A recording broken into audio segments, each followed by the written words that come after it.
Hey guys, Michael here, and I'm back to talk bricks. Today we're talking This Week in Bonus LEGO News, where I cram together all the LEGO stories you need to know. For the weekly giveaway, simply comment and subscribe, and you could win a prize. And we're back for more bonus LEGO news. From the LEGO Friends TV show Set to Series 19 to the collectible minifigures, there's just so much to break down. So let's get started. This week marked the reveal of the LEGO Friends set called Central Perk. This set contains 1,070 pieces and will retail for only $60 in the US. The build is just spot on, and it's very interesting how this time they chose to make it look like a television set instead of just making it the cafe. Unique to this set is how they captured all of the different angles of the build, and I think they did a really nice job making it quite accurate. Just like in the show, the cafe here is jam-packed with eclectic details, and tucked into every corner of the build are fun little details to really complete the scene. The Central Perk is definitely a location that fans of the show know very well, so I think they did a really nice job making it feel like home. And they even included the area out front with the iconic Central Perk sign. And there's even Easter egg details like the poster on the right featuring Joey's ad for Ichiban, lipstick for men. But of course, the area we know the most is where all of the friends sit around in the coffee shop, and they did a really great job creating the iconic couch. And interestingly, this section can even be removed from the model. This set contains 7 minifigures, each with a recognizable outfit from the show. First up, we've got Rachel Green, featuring some nice details for the apron on the legs,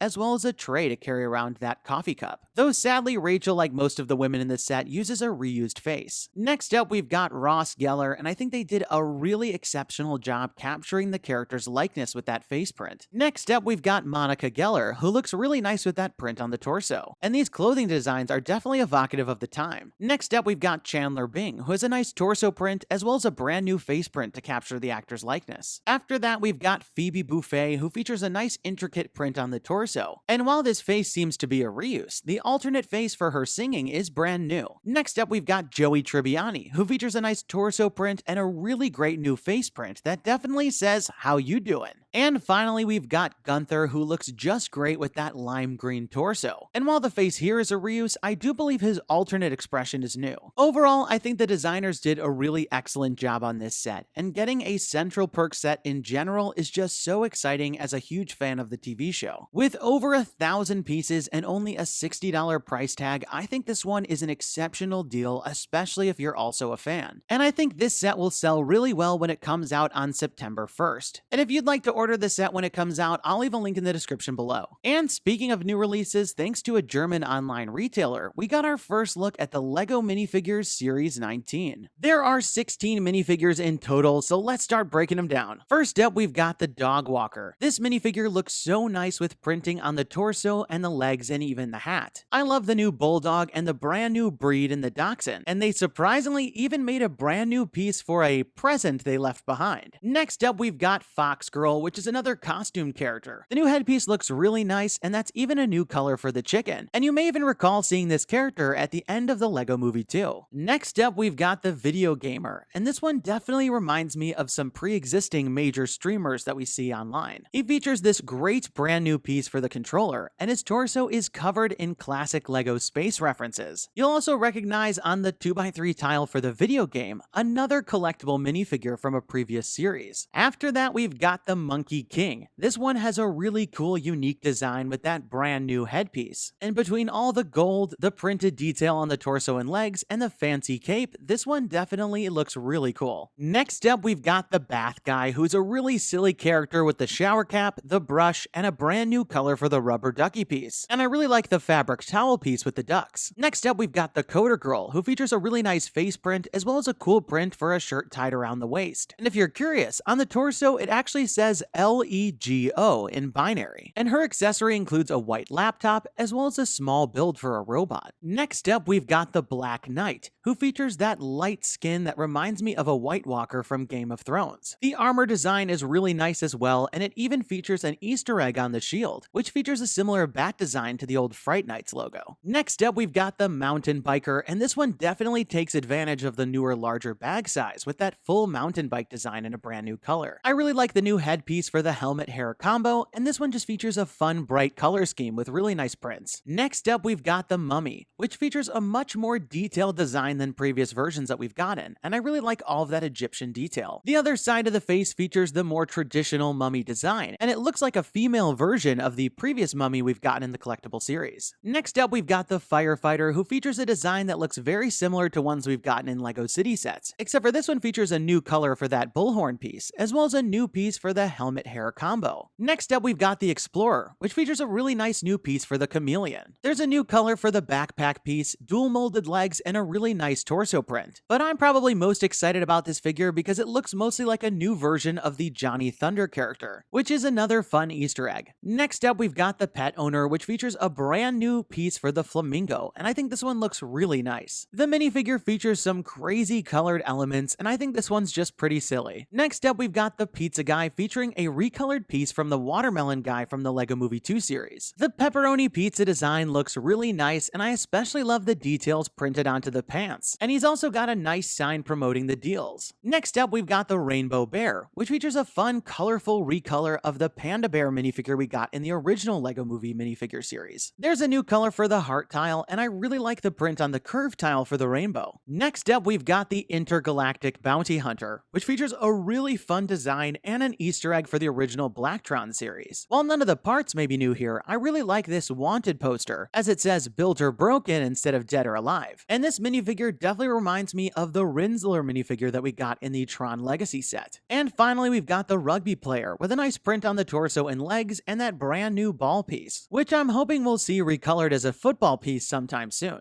While I've heard some mixed opinions on this series, as some of the figures may not be quite as original as some of that we've had in the past, I think that the series is actually pretty good. Though I could be a little bit biased, as I just love minifigures and I have every series. And speaking of things coming soon, Amazon has put up pre-order links for all 4 of the LEGO Advent calendars coming for the holiday season. Each of the licensed calendars are $39.99, and the regular LEGO Advent calendars are $29.99, and all of which are coming out on September 1st. I'm probably most excited about the LEGO Harry Potter calendar, which is new this year. I really like how all of the elements seem to build one large scene in the Great Hall for the holidays, and it even features some brand new minifigure designs that we haven't gotten before. I usually also get the LEGO Star Wars calendar each year, and I like this one as it includes a brand new version of Luke, a holiday Porg, as well as some other harder to find minifigures. The city calendar looks really nice this year with some fun winter minifigures and small builds, as well as this is the only calendar that you can get Santa in. And finally, the LEGO Friends calendar features some fun holiday builds that are perfect to use as ornaments on your Christmas tree. And if you'd like to pre-order any of these calendars, I'll leave links in the description below. And speaking of seasonal sets, LEGO has posted our first official photos of the LEGO BrickHeadz Ghost. This set contains 136 pieces and will retail for $9.99. The build for this one is quite unique, and I love the floating design. And the small builds on the right and left side really have some fun pieces in it. As a huge BrickHeadz fan, I'll definitely be picking this one up, and on the back of the box we can even see the ones coming for the holiday season, which will definitely be in my collection too. And speaking of spooky LEGO sets, the Haunted Mansion project on LEGO Ideas has reached 10,000 supporters. Pulling inspiration from the classic Disney attraction, I really love the design for the Haunted Mansion's build. The outside features some really nice brick and roof work, and the inside features a very nicely detailed interior. And I think this project's designer did a really nice job balancing getting in all the details they wanted while also creating a build that feels like a LEGO set that might actually get made. The designer also included a ton of the fan favorite minifigures from the attraction, and I'm definitely keeping my fingers crossed that this one gets chosen in the next round of review. But as always, we'll have to wait and see. So there you have it, folks. That was this week in bonus LEGO news, and looking over all these new reveals, I'm actually thinking I'm gonna try to pick up most of them. And I'm especially excited for the Central Perk set, as well as Series 19 of the collectible minifigures. Be sure to leave this video a thumbs up down below if you're as excited as me, and don't forget to subscribe because there's always more LEGO news coming soon. And let me know your thoughts in the comments down below. What did you think about all the stories? And which one are you most excited about? And remember, for my weekly giveaways, simply comment and subscribe and you could win a prize. You must be a subscriber to win, and definitely turn on notifications to find out when my next video is posted, because I'll be announcing the winners at the end of some of the videos. That's all the time we've got for today. Thanks, and have a good one! Hey guys, click here to watch my last bonus news video, featuring tons of new sets, LEGO Spider-Man, and LEGO Hidden Side, and don't forget to subscribe.